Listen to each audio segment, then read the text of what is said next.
Hey there, I'm Clay, and around 1000 hours shock scripper main, and I've been playing the game since last year's summer or you're a scripper.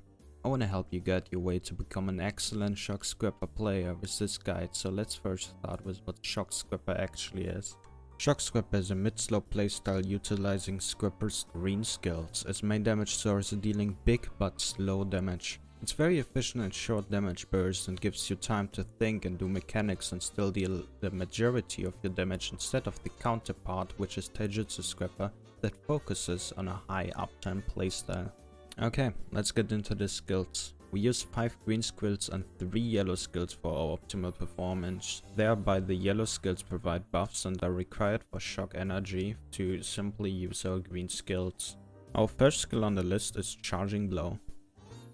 The bare bone requirement that you need on this skill is ready attack with 4 skill points.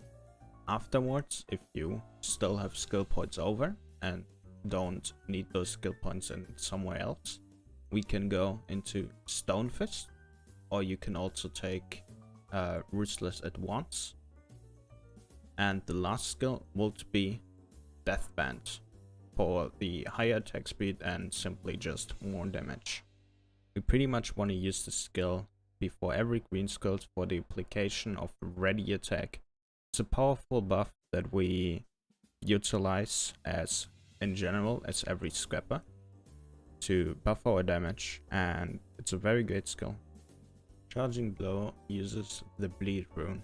The next skill is Fierce Tiger Strike. We use the tripod's amplified damage as baseline, and then if you have skill points over, we're gonna put them into Focus for more shock generation and Rough Smash for an additional buff that stacks with ready attack.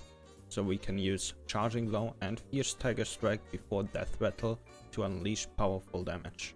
Fierce Tiger Strike uses the Rage rune. The next skill in our line is Crushing Smite. Mandatory is again 4 skill points for amplified damage, which is your party's energy. And you can pump it up to 7 skill points for Focus to gain more shock energy out of it.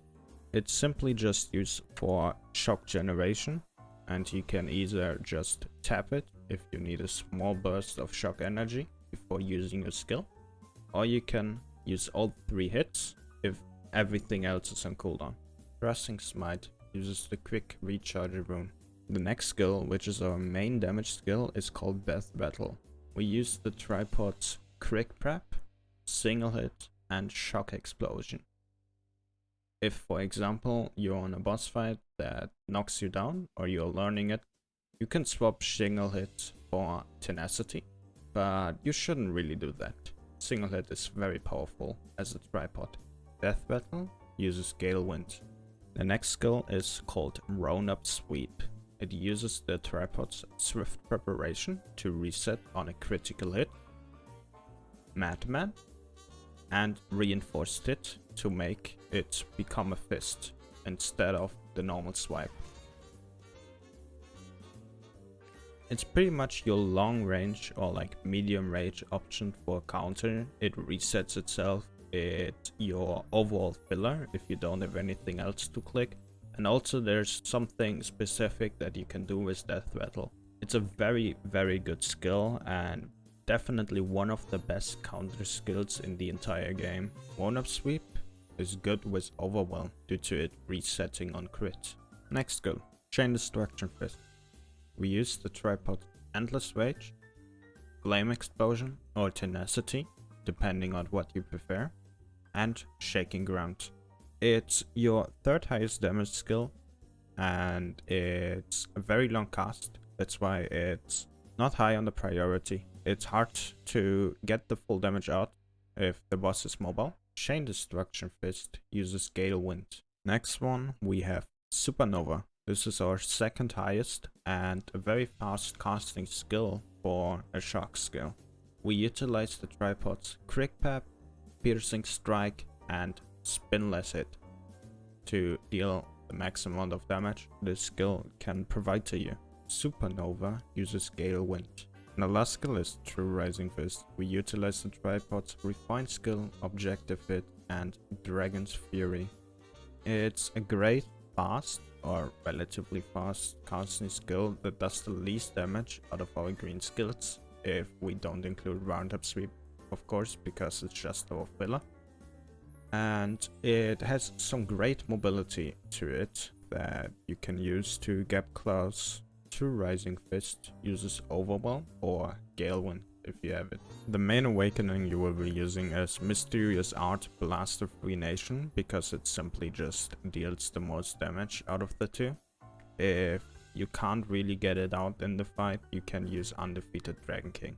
It's pretty much personal preference which of the skills you want to use, so it's up to you. Okay, so let's get into the stats. We utilize Spec as our main stat due to it increasing shock skill damage, also it increases our awakening damage.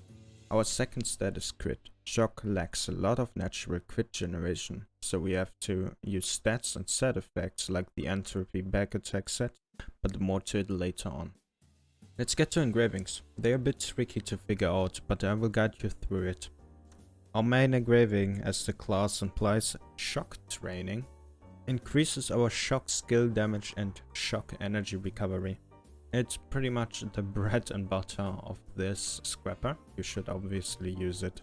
We pretty much utilize all meta engravings, and one of the important things you should be using or just testing it is Spirit Absorb 3. It lets you move faster and increases the attack speed of your skills by 15%, making it a lot easier to connect your skills onto the boss and also chasing that back. Ultimately, it's personal preference if you like to use it or not. I personally see it as great value and will trade in a lesser damaging engraving for the utility that Spirit Absorb provides. A good build for now would look like this. Shock Training 3, either Master of Amber, which provides more damage on back attacks, or Grudge, which straight up gives you 20% more damage on anything, even if you don't hit the back, and Spirit Absorb 3. Additionally, if you can, you also take Adrenaline 1, because it's great value. 333 is basically enough to clear Vault on hard mode, so you don't really have to spend a lot of money to get your build together and clear Vault on hard mode. To pretty much just min-max this setup for right now, you will simply just take all of them. So Shock 3, Spirit Absorb 3, Grudge 3, Ambush Master 3, and Adrenaline 1. This is the possible max you could reach, but it's pretty much way too expensive to do so. So I don't recommend this. For an optimized relic and ancient accessory setup, you will plain simply just add Cursed Doll to the pack, and there's your 5-3 and 1 setup. With Ancient you can even go to a 5-3 and 2-1 setup, utilizing Adrenaline 2. As our relic set of choice, we use the Entropy relic set. Its effect gives us 60% crit damage, 20% critted, and 24% flat damage increase when we back attack on 6 pieces. On Katsu, we obviously use the Lost Wind Cliff, which is the crit set. We also use the Light set, which is the Light Observation set, depending on the boss obviously. So let's quickly go over the rotation. We use Charging Blow into Fierce Stagger Strike and then use a Death Rattle. Then we use Crushing Smite to get our energy back and use a Charging Blow on the Supernova. After that, because we have the energy again, we use a Roundup Sweep. Then we use Fierce Stagger Strike, Charging Blow into Chain Destructor Fist.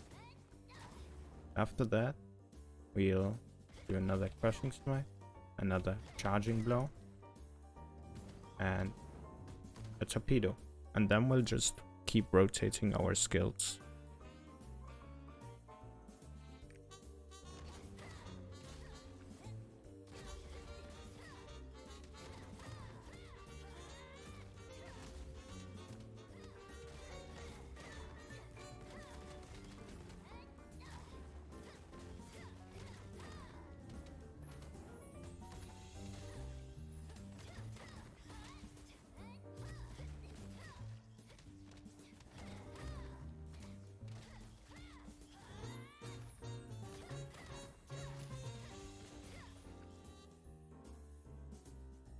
There's one trick that you can use on Shock Scupper with Death Rattle. Because its max damage is already reached at 76% and Roundup Sweep only using 20% of your shock energy, you can plain simply just use Roundup Sweep before your Death Rattle to just deal the max damage still. So, and this part I quickly want to talk about the Scrapper changes that are coming to us soon, that are already in Korea from the PTR. Pretty much the removal of Ready Attack and Rough Smash. What you pretty much do is you swap the Ready Attack for Focus, or you can also just use Excellent Mobility. And you can also still use the what's gonna be the Ready Attack skill, just for a little bit more damage. Most of I see is they use Focus. And Pierce Striker Strike, I've seen a lot of people just remove 7 points out of it and just leave this. So leave the party synergy and leave the focus and just make Charging Blow and level 12 skill. Also, overall, it really doesn't affect us. The only thing that affects us is that this skill, the Swift Preparation, changes to... It pretty much halves its chance to reset, but it changes to on hit and not on crit hit. Even if you don't crit, it will reset. Due to us running not a lot of crit in general, it's kind of equally. So it's kind of equal the chance that we reset this skill. So it's pretty much the same. Also, it changes to a back attack skill. That means it will scale with Ambush Master, which is very good. Pretty much this skill gets a 30% damage increase, which is insane. So overall that changes, even though we lost our chance to like double buff up and then use a Death Rattle. Overall, with all the changes, we pretty much got a buff. At least that's what Koreans told me. So after the balance patch, Shockgen Scrapper is in a very, very good state. Welcome to the end of my Shock Scrapper guide video. I hope it was helpful and helped you learn the class to its maximum potential. If you have questions about certain things, just ask in the comments. And with that, I wish you happy hunting. See ya!